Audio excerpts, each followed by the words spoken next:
Good morning সবাইকে welcome back পূর্ণিমা lifestyle blog. সবাই কেমন আছো? আশা করি সবাই ভালো থাকবে, সুস্থ থাকবে। জগন্নাথ কাছে এইটুকু প্রার্থনা করছি, ভগবান গিয়ে কোথায় আছো ভালো রেখো, সুস্থ রেখো। এদিকে সকাল সকালে মর্নিং ব্লগ কন্টিনিউ করলাম। চান টান কমপ্লিট হয়ে গেছে, তেমন তেমন পুরো সকাল সকালে আরম্ভ করে নিব বলতে বলতে বলে দিলাম বাই মিস্টেকে। ওই 9:30 10টা মতন বাজে। আমি চান টান কমপ্লিট হয়ে গেছে, বাসির কাজ কমপ্লিট করে নিয়ে এখানে জামা প্যান্ট কিছু মেশিনে দিয়েছিলাম। ওই সবই হয়ে গেছে। সকাল সকালে উঠে মেশিনে আগে জামা প্যান্ট দিয়েছিলাম। জানো তো বৃষ্টির দিনে না, এই রোদ এই বৃষ্টি রেকর্ড ড্যান্স দিতে হয় জামা প্যান্ট কিনে। আজকে জানো আমাদের না হাওয়া বাতাসটা বেশ দিচ্ছে। জানো তোমরা তো ভিডিওতে কতটা জানতে পারছো কি আমি জানি না। এদিকে দেখো রান্না করে আজকে পুরো ফাঁকিবাদি রান্নার চেষ্টা করছি করার জন্যে। সবসময় তেল ঝাল করলে কি চলবে? তাই জন্য একটু ভাবলাম সাদা মোটা কিছু রান্না করি। এখানে যে পসারুনি পাতা ওকে এটা বাটা করব। আর অলরেডি ভাত হয়ে গেছে, দেখতে পাচ্ছ ওপাশে দিয়েছে ভাত অলরেডি হয়ে গেছে। এইমাত্র ভাত গো দিলাম, তারপর ব্লগটা কন্টিনিউ করলাম। সেইভাবে তো কিছু রান্নাবান্না করছি না, কি ব্লগ দিব? ভাবলাম না যেইটুকু করি সবসময় তেল ঝাল খেয়ে ভিডিওটা দিলে চলবে। কোন দিন তো সাদা মোটা একটু রান্নাবান্না করে আমি যেরকম আমাদের রিয়েল লাইফস্টাইলটা চেষ্টা করি তোমাদের মধ্যে ভিডিও মাধ্যমে দেখাতে। এখানে আমি প্রধান পাতাটা বাটা করে দিলাম, বাটে দিয়েছিলাম, গ্রাইন্ডিং করে দিয়েছিলাম। ওতে একটু কাঁচা লঙ্কা দিয়ে গ্রাইন্ডিং করে দিয়েছিলাম।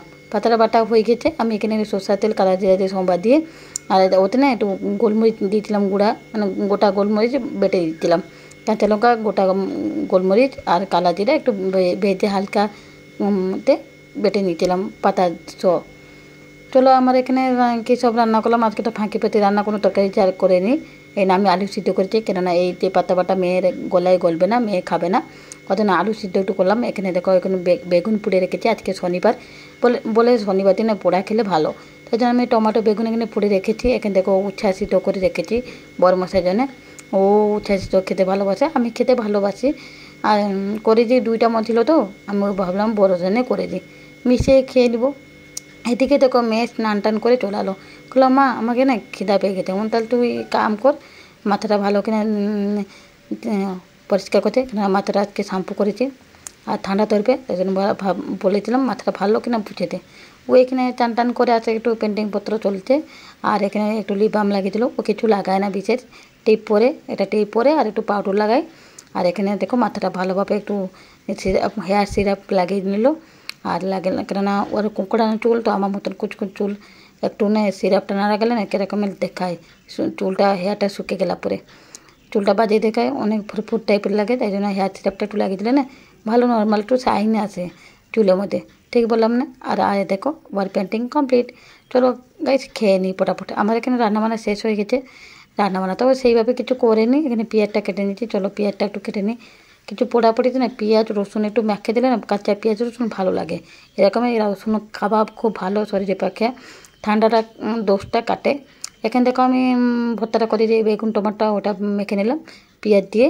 আর এখানে দেখো আলুটা মাখে নিচ্ছি মেয়ের জন্য। মেয়ে করলো মা তুমি একটু আমার জন্য আলু মেখে নাও, আমি বেশ খেয়ে নেবো। আজকে আমি পান্তা ভাত খাবো, ওরা গরম ভাত খাবে। বাপ মেয়ে না গরম ভাত খাবে, আমি পান্তা ভাত খাবো। অনেক দিন পরে পান্তা ভাত খাচ্ছি। সেইভাবে পান্তা ভাত আগের মতো না আর খাওয়া যায় না। থাইরয়েডের শরীরটা খারাপ হলো তো, থাইরয়েডটা বেরিয়েছে। তখন বড় না মানে বিরক্তি হয় যে পান্তা ভাত খাও না। আজকে ফাইনাল একটু পান্তা ভাত খাবো। 2 দিন ধরে না উপোস এদিক ওদিক হয়ে না পেটটা পুরো খারাপ হয়ে গেছে। আমার নেই পান্তা ভাত, আমরা তো গ্রামে মেয়ে, একটু পান্তা ভাত খেলে না মনটা শান্তি লাগে। অল্প হোক না কেন ভালো লাগে। আর এখান থেকে আমি পান্তা ভাত বেড়ে নিয়ে আসছি মা মেয়ে। আজকে আর বরকে ওয়েট করলাম না, কেন অনেক জোরে খিদা পেয়ে গেছে। আমরা এই কী হচ্ছে কেন এই 2 দিন ধরে না আমার অনেক জোরে 1টা 1:30 হয়ে গেলে আমার অনেক খিদা অনেক জোর পায়। আমার খেয়ে নিয়েছি এখানে মা মেয়ে মিশে। মেয়ে থাকলে আমি খেয়ে নিই, কেননা মেয়ে খাবার সাথে সাথে আমি খেয়ে নিই। আর যখন একটু অল্প অল্প খিদা পায় তাহলে মশার জন্য ওয়েট করি। এরকম প্রায় ওয়েট করি, কখন তখন অনেক জোরে খিদা হলে আমি খেয়ে নিই।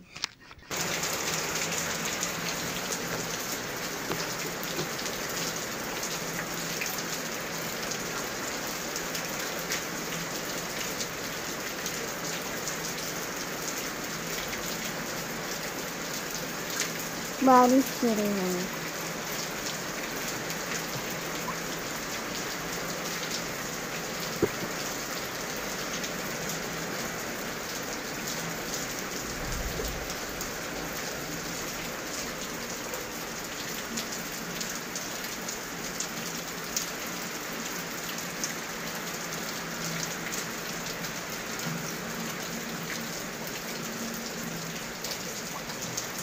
কোথায় কোথায় বৃষ্টি হচ্ছে, এই বৃষ্টি এই রোদ, এই বৃষ্টি এই রোদ হচ্ছে আমাদের ঘরে।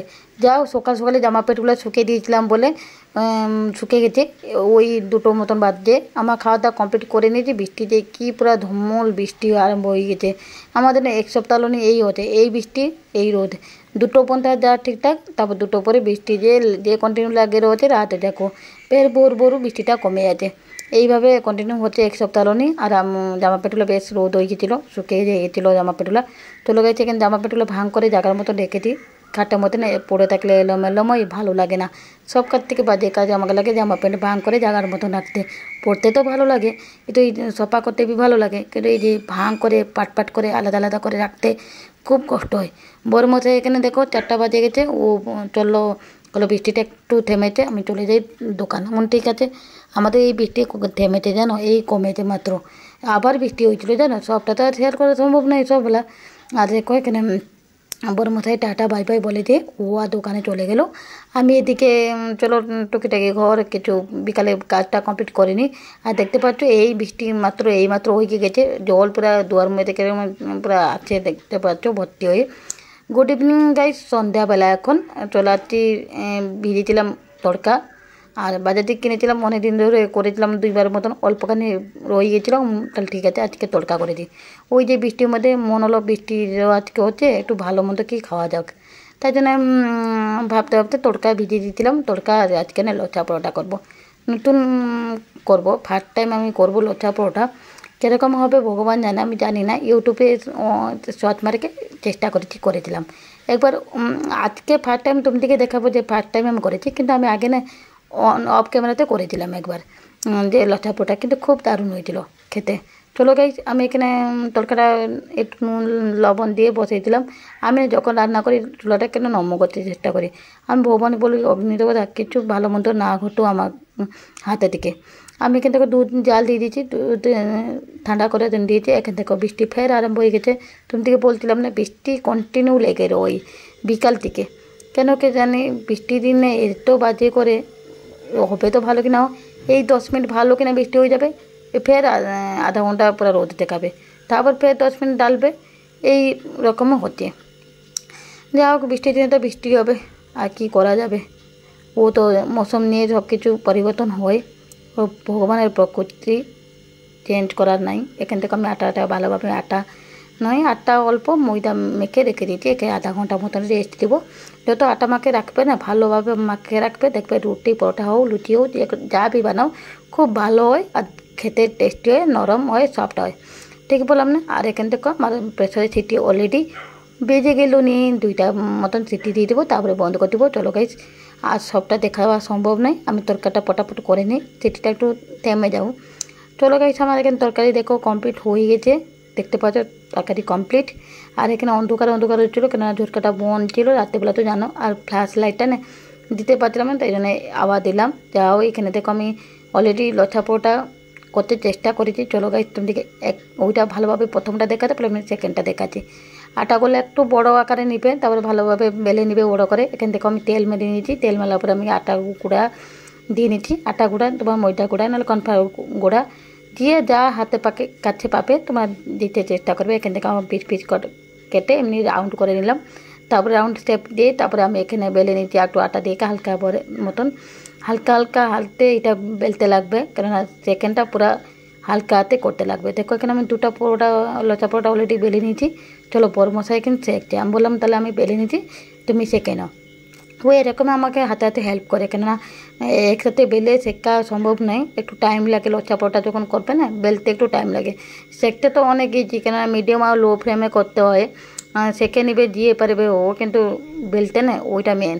যদি ওইটাতে যদি ভুলভাল কিছু হয় না, তাহলে তোমার জানবে লচ্ছা পরোটা ঠিক মতন হবে না। চলো তুমি এই ফাইনাল লুকটা দেখাচ্ছি। বড় মশাই এখানে হালকাভাবে একটু ইয়ে করে নিয়েছে, কাক মতন করে নিয়েছে, যাতে তোমার লচ্ছা পরোটা বুঝতে পারবে কত সুন্দর ভালো সফট হয়েছে, মুসমুসে হয়েছে। সত্যি খেতে খুব দারুণ হয়েছিল। তোমাদেরকে আর কখন ভালোভাবে রেসিপিটা দিয়ে দেবো।